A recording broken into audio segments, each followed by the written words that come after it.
Alunos do curso de Relações Internacionais da Unesp em Marília participam de atividade que simula os desafios da prática profissional. Pela primeira vez, eles reproduziram a reunião do Conselho de Segurança da ONU e exercitaram as habilidades de argumentar e negociar. Na entrevista do dia, o tema são as mudanças climáticas e o impacto que elas trazem para espécies de anfíbios. Vamos ver novamente os resultados de uma pesquisa realizada pela Unesp, em parceria com a Universidade Estadual de Goiás e financiada pela FAPESP. É sexta-feira, 11 de janeiro, e o Unesp Notícias começa agora.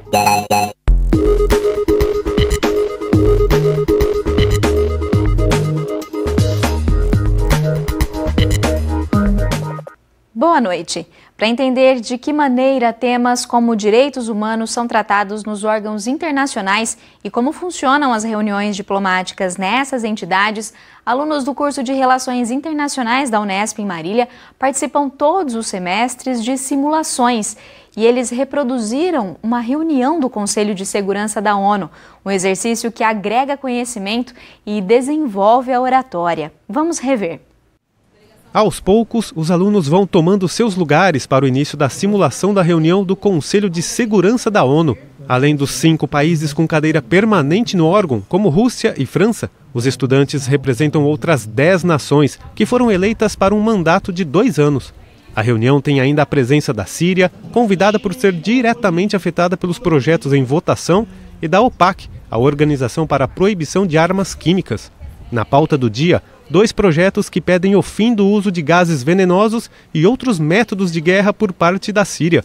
Já a terceira proposta solicita que as nações deixem as divergências de lado e ofereçam ajuda humanitária ao povo sírio, devastado pela guerra. Durante as discussões, cada aluno delegado defende o ponto de vista do país que representa. Acreditamos que o projeto escrito número 2 pelos Estados Unidos foi um ótimo norte para que pudéssemos alcançar as resoluções que vieram a ser propostas no projeto número 3. A diplomacia dá o tom nos debates. Após a análise das emendas, as propostas são votadas. A simulação faz parte das atividades do GEL, o Grupo de Estudos e Pesquisa em Organizações Internacionais, do curso de Relações Internacionais da Unesp em Marília. Para o Frederico, um dos representantes da China durante o exercício, foi um desafio defender os ideais de um país oriental. A preparação foi basicamente uma leitura em relação às diretrizes sobre a política externa chinesa e a leitura sobre o tema e o posicionamento da China em relação a ele. E foi muito benéfico, muito profícuo poder se debruçar sobre a civilização chinesa, sobre os entendimentos deles como ideais sobre democracia, direitos humanos, são diferentes dos pressupostos ocidentais. Foi um desafio muito bem colocado e que colocamos com o maior orgulho e maior prontificação possível. Já esta outra aluna ficou orgulhosa por encarnar o papel da delegação síria. Como eu sou de origem árabe, foi muito gratificante estar aqui representando a Síria, assim com a minha nobre delegada Lívia Caldeira, que também me acompanhou nesses dias. E o fato de que toda a atenção estava voltada pela Síria nos deu a possibilidade de demonstrar a realidade que está ocorrendo no Oriente Médio, que muitas vezes é camuflada pela mídia ocidental. Então muitos acreditam que realmente o governo do Bashar al-Assad perpetra todos esses ataques químicos, né? E que na realidade é muito do financiamento proveniente dos países ocidentais, infelizmente.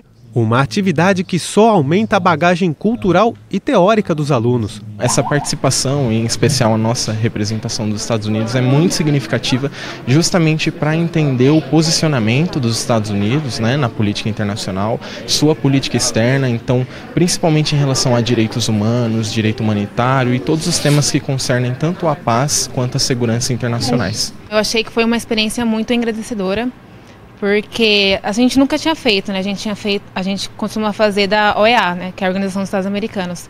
E da ONU foi uma coisa nova, a gente estava bem assim aflito, mas felizmente deu tudo certo, todos os alunos se prepararam muito bem. E assim, eu estou muito feliz, acredito que eles conseguiram desempenhar bem o papel do Conselho de Segurança. E os ganhos com a simulação vão além. Os participantes crescem em conhecimento sobre as organizações, debatem temas pouco presentes na sala de aula e ainda desenvolvem o poder de argumentação. A oratória é uma coisa que a gente usa muito na nossa profissão e muitas vezes o pessoal do primeiro ano chega aqui muito tímido, com dificuldade para falar, e a gente percebe realmente que com o decorrer das simulações eles vão melhorando E isso é muito importante, a gente faz bastante seminário na faculdade também, então isso ajuda muito.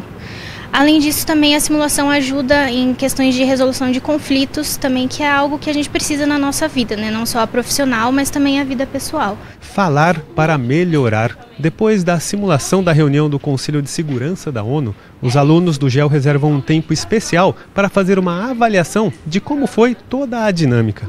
A gente faz um feedback com a secretária-geral somente para que eles não se sintam acuados em dizer quais são as críticas e as sugestões, porque nós admitimos que erramos em alguns quesitos e nós queremos que isso seja exposto para que a gestão do ano seguinte faça de novo a simulação e faça melhor do que a gente. Uma experiência que extrapola os muros da universidade. O GEL permite que nós possamos explorar novas possibilidades das relações internacionais e de outras áreas das humanidades, né? Então é um grupo muito aberto, nós aceitamos parcerias com a comunidade, sempre buscamos expandir o grupo, porque nós pensamos que o GEL não pertence a essa bolha universitária, ele vai muito além disso. Uma investigação realizada por pesquisadores da Unesp e da Universidade Estadual de Goiás projeta um cenário alarmante. 10% das espécies de anfíbios da Mata Atlântica podem desaparecer nos próximos 50 anos. Tudo por conta das mudanças climáticas atreladas ao aquecimento global. Vamos rever agora a entrevista feita pelo repórter Júlio Penariol em setembro com um dos responsáveis pelo estudo, financiado pelo programa FAPESP de pesquisa sobre mudanças climáticas globais. Tiago é professor do Departamento de Ciências Biológicas da Faculdade de Ciências aqui da Unesp em Bauru. Junto com colaboradores, publicou os resultados da pesquisa na revista Ecology and Evolution. Professor Tiago, muito obrigado por estar aqui com a gente hoje para falar um pouquinho mais sobre essas descobertas de vocês. Eu que agradeço pelo contato, fico muito feliz aí em ter a oportunidade de divulgar os resultados da nossa pesquisa. Então, para a gente começar, professor, qual que era o principal objetivo dessa pesquisa? Bom, o objetivo principal era fazer a compilação dos pontos de ocorrência de todas as espécies possíveis, né, que ocorrem no Cerrado e na Mata Atlântica. Então, baseado na literatura, como esse livro dos anfíbios da Mata Atlântica e de publicação científica que tem sobre a lista de espécies dos anfíbios do Cerrado, a gente buscou para cada uma dessas espécies listadas nesses guias, né, nessas publicações, os pontos de ocorrência específicos, né? Então, por exemplo, na Mata Atlântica tem aproximadamente conhecido atualmente 550 espécies de anfíbios. No Cerrado tem um número menor de espécies, né, conhecidos então 209 espécies de anfíbios. Então, para cada uma dessas espécies, a gente fez buscas por pontos de ocorrências das espécies, né? Então, busca por bases de dados online, né, onde tem dados de coleção científica, museus herpetológicos, expedições de campo, onde tem registrados, né, onde cada uma dessas espécies ocorrem dentro do Cerrado e da Mata Atlântica. Além disso, fizemos buscas pela bibliografia propriamente dito, fiz visitas a museus e coleções científicas que não estão hospedados nessas bases de dados online. Então, o Museu Nacional da Universidade de Rio de Janeiro, que infelizmente pegou fogo, eu fiz uma visita lá. Felizmente, a coleção de vertebrados, onde eu fiz a visita, não foi a das que foi queimada, né? O prédio é um prédio anexo. Fiz visita para outras coleções científicas, como na Universidade Federal da Bahia, inclusive no Museu de História Natural de Nova York, né? Posteriormente, aplicando técnicas de modelagem de nicho ecológico, de distribuição de espécies, a gente caracteriza as preferências climáticas de cada espécie e projeta em diferentes cenários de clima, como cenários de clima atual e cenários de clima futuro, podendo gerar, então, áreas prováveis de ocorrência das espécies, ou seja, áreas climaticamente favoráveis para a ocorrência dessas espécies. Quais foram essas mudanças climáticas que vocês buscaram projetar aí para verificar a interferência na ocorrência dessas espécies? Basicamente, mudanças climáticas relacionadas com temperatura e chuva, precipitação.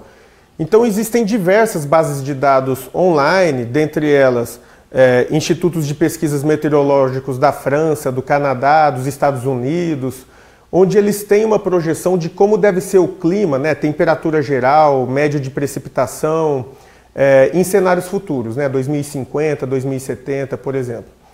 Então a gente utilizou essas diferentes bases de dados para projetar a preferência climática das espécies, né, que a gente tem baseado nos pontos de ocorrência, e projetou isso em cenários futuros, né, para ver quais são as áreas climaticamente semelhantes que as espécies ocorrem hoje, né, e no futuro projetado então.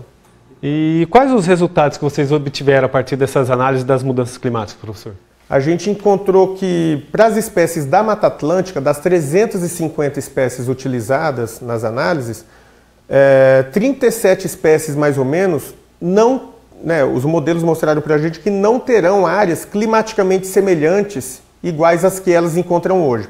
Então, se essas espécies não tiverem nenhum mecanismo para lidar com essas mudanças climáticas, como algum metabolismo diferenciado, algum comportamento para evitar o clima muito quente, por exemplo, elas provavelmente têm uma chance grande de entrar em extinção, né, essas 37 espécies. Por quê? Porque elas foram previstas, né, de não ter no futuro áreas climaticamente semelhantes ao que existe hoje. No Cerrado, esse número foi um pouco menor. Das 155 espécies, apenas 5 espécies não têm áreas climaticamente semelhantes.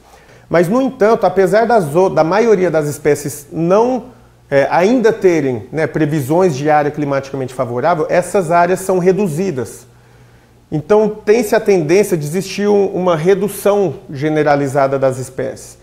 E isso é um tanto quanto negativo, né? Ou seja, porque os anfíbios, eles fazem parte de uma importante teia alimentar. Eles servem de alimentos para diversas espécies, né, como serpentes e diversas espécies de aves, mas também são predadores de uma vasta gama de insetos.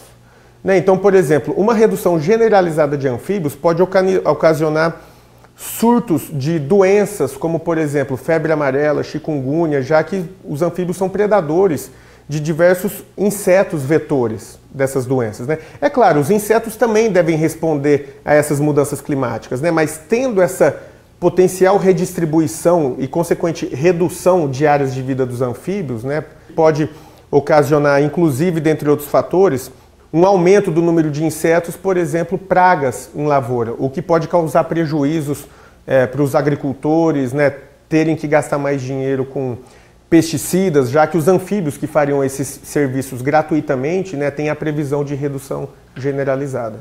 E, professor, durante a pesquisa vocês também conseguiram traçar um paralelo entre a Mata Atlântica e o Cerrado, a fim de identificar como que esses dois biomas se comportariam diante dessas mudanças climáticas, principalmente do aquecimento global. Fala um pouquinho sobre isso, o que vocês conseguiram concluir?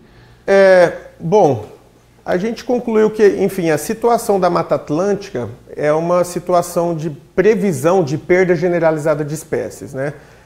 No Cerrado, tem-se essa tendência geral de perda generalizada, mas algumas regiões específicas do Cerrado, a previsão é inclusive no ganho de espécies, né? Então, o Cerrado, sendo um clima mais hostil, mais quente, digamos assim, existem algumas espécies que já têm uma plasticidade maior do ambiental, então toleram mais um ambiente quente.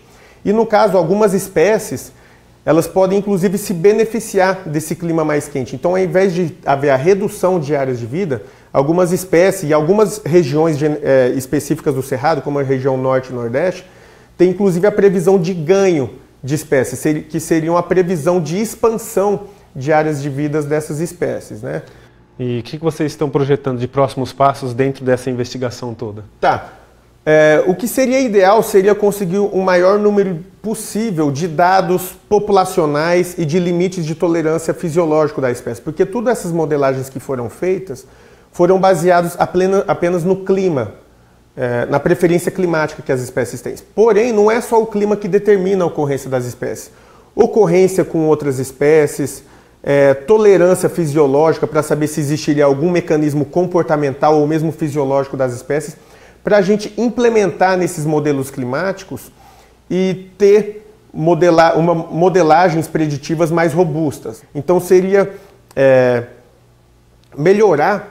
obter informações específicas, né, de vida, de biologia populacional, para tornar esses modelos mais preditivos e ver se esses modelos mais preditivos já corroborariam com esses modelos, esses primeiros modelos que foram realizados nesse estudo desenvolvido. Tá certo, professor Tiago. Parabéns pelas pesquisas e obrigado por colaborar com a gente aqui hoje. Eu que agradeço pela divulgação dos resultados e pelo contato. Por hoje é só. Você pode acompanhar a programação da TV Unesp também pelo site e pelas redes sociais. Um bom fim de semana e até segunda.